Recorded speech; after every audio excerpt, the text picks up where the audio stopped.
लगभग 46%, मतलब ऑब्वियसली ज्यादा लोगों ने ये सी और डी कहां से आ रहे हैं भाई कैसे कैसे लोग हैं यहां, कहां से आ रहे हो दोस्त। तो कोई बात नहीं, हम अगले लेक्चर में एटलीस्ट प्रोकैरियोटिक सेल को कंप्लीट कर लेंगे। दिस शुड बी आवर प्रण, इतना तो सोच के आए, है ना। बारिश आ रही है बढ़िया भाई, नहाओ जाओ, है ना। ये राजू भाई बना रखे थे यहाँ पर, ए राजू भाई की चड्डी उधार मांग लो और जाओ नहाओ बारिश में। बारिश आ रही है तो मैं क्या करूं दोस्त उसमें, मेरे यहाँ बारिश थोड़ी आ रही है भाई। मेरी प्रॉब्लम होती है एज अ टीचर भाई, टेक्निकल ग्लिच होता तो मैं सोचता कि हाँ भैया आज तो मेरे को क्लास बंद करनी पड़ेगी। अब ज्यादातर बच्चे अगर पढ़ रहे हैं तो उसमें मैं क्या कर सकता हूँ। तुम्हारे घर बारिश आ रही है, तुम छाता खोल के बैठ जाओ, और तो क्या कर सकते हैं, है ना। इतनी टेंशन नहीं है। आओ भैया कुछ डाउट ले लेते हैं, अच्छी अच्छी बातें करेंगे, प्यारी प्यारी बातें करेंगे, है ना। गुड आफ्टरनून सर, डीपीपी में काफी क्वेश्चन उस पार्ट से भी हैं जो आपने ना कराया है। दोस्त मैं जितना लेके आज आया हा उतना मैंने नहीं कराया हा, तो एक आधा क्वेश्चन अगर आज भी बाहर हो जाए तो मैं सॉरी बोलता हा। क्योंकि मेरे दोस्त मैं क्या करूं, अब तुम बोलते हो सर छोड़ो छोड़ो सर, हमको छोड़ दो सर, जैसे मैंने बंदी बना रखा हो तुमको, है ना। मैं खुद के जीवन में बंदी नहीं बना पा रहा हूं, तुम्हें क्या बंदी बनाऊंगा मेरे भाई। तो अब एक आधा टॉपिक जो छूट जाता है, अब राइबोसोम से आपको कोई क्वेश्चन मिल जाएगा तो आज आप नहीं कर पाएंगे, तो उसको छोड़ना हा। हाँ ओके उसको कोई बात नहीं, छोड़ देंगे, अगली बार पकड़ लेंगे, अगले लेक्चर में, कोई दिक्कत नहीं है ना। कहीं भाग के नहीं जा रहे हैं, ये सवाल हो चुका है।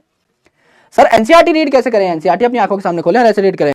वाह क्या किताब है, ओ ये लाइन बाय लाइन उसको वर्ड बाय वर्ड रीड करें, ऐसे एनसीईआरटी रीड करें। एनसीईआरटी की रीडिंग हमारी क्लास में हो जाती है, एक बार अगर आप देखना चाहें तो ऊपर से दोहरा सकते हैं, पेन से अगर करना चाहें तो एक वर्ड बाय वर्ड जाकर कर सकते हैं। पूरा एशियन पेंट का डब्बा लेके किताब के ऊपर नहीं पोतना है। पहली बार जब आप किताब पढ़ें तो मार्किंग ना करें, दूसरी बार जब आप किताब पढ़ें तो पेंसिल से मार्किंग करें, तीसरी बार पेन से, चौथी बार हाइलाइटर से, तो आपके पॉइंट्स फिल्टर हो जाएंगे, आपको सिर्फ हाइलाइटेड पॉइंट पढ़ने पड़ेंगे। ये आपको करना चाहिए, ऐसे एनसीईआरटी आपको पढ़नी चाहिए भाई। ये ब्लड वाले क्वेश्चन ने कुछ ज्यादा ही बवाल मचा रखा है दोस्त। भाई होमोजीनस हेट्रोमिक्सचर ने तो, हेट्रोजीनस ने तो क्या कर रखा है भाई। Can I use this book, yes कर सकते हो, पंच भी कर सकते हो, ये भी कर सकते हो, आपकी मर्जी है दोस्त, सब भाई भाई हैं। सर एलॉय और स्टील क्या होमोजीनस है भाई, तुम यहां पढ़ने क्या आए हो, मुझे ऐसा क्या बवाल कट गया है क्लास में, पहले तो मुझे ये जानना है भाई। अब तो मेरी उत्सुकता बढ़ गई है, पहले मुझे ये बताओ ऐसा क्या हो चुका है कि तुम केमिस्ट्री के सवाल यहां पूछ रहे हो। अब तो मुझसे पूछोगे यार कार्बन के 3 एलॉय के नाम बताओ सर, ऐसा थोड़ी होता है यार, मैं इधर बकमिन फ्लोरेंस पढ़ाने थोड़ी बैठा हूं यार। ये देखो बताओ, सारे केमिस्ट्री के डाउट आ रहे हैं भाई, बायो का पूछो कुछ। मैं जानता हूं कि मैंने बढ़िया पढ़ा दिया है, डाउट आने की संभावना कम है, कुछ तो दिक्कत होगी ना दोस्त, कुछ तो पूछ लो। वो देखो ब्लड ही ब्लड भरे हुए हैं। आपको phosphate granule, cyanophycin granule, glycogen granule और गैस वैक्यूल चारों चीजें पढ़ाऊंगा। वही मैं कह रहा था, मुझसे आगे मत भागो, पीछे से गाड़ी लेके आ रहा हूं, गड्डी लैम्बोर्गिनी पीले रंग दी, चढ़ा दूंगा भाई तो मुझसे आगे नहीं भागने का, है ना। बहुत दुख है सर, दुख तो है भाई, क्या करें, है ना। सर एग्जाम में आए तो क्या टिक करेंगे, बिलियंस या फिर ट्रिलियंस, बिलियंस ही करो अगर एनसीईआरटी में बिलियंस दिया है तो, है ना। क्योंकि एनसीईआरटी अपना डेटा अपडेट नहीं करता कई सालों से। अब बोलते हैं कि एनसीईआरटी में करेक्शन हुए हैं, जब मैं आपको इकोलॉजी पढ़ाऊंगा 2004 का डेटा यूज किया हुआ है, 20 साल पुराना डेटा पढ़ रहे हैं अभी भी हम आज। जब आईयूसीएन का डेटा बताऊंगा तो बोलेंगे according to the data of IUCN of 2004 report, अभी भी वो अपडेट नहीं किया है।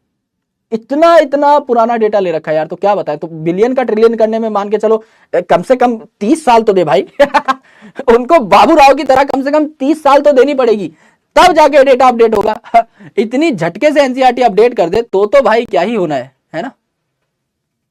सर जब एनिमल में से इंसुलिन निकाल और हमार इम्यून सिस्टम ने रजकत कूनाई है।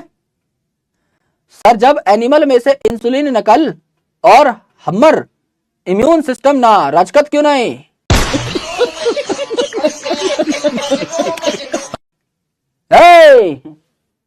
क्या तुतुल पुतुल, क्या भाई क्या पूछना चाह रहे हो। एनिमल में से इंसुलिन निकाल और हमार इम्यून सिस्टम ने रजकट क्यों नहीं।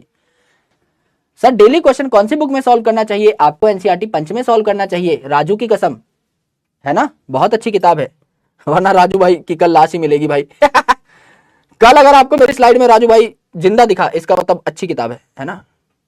तो कोशिश करेंगे बढ़िया तरीके से राजू भाई की जो है लाश हमको ना देखनी पड़े।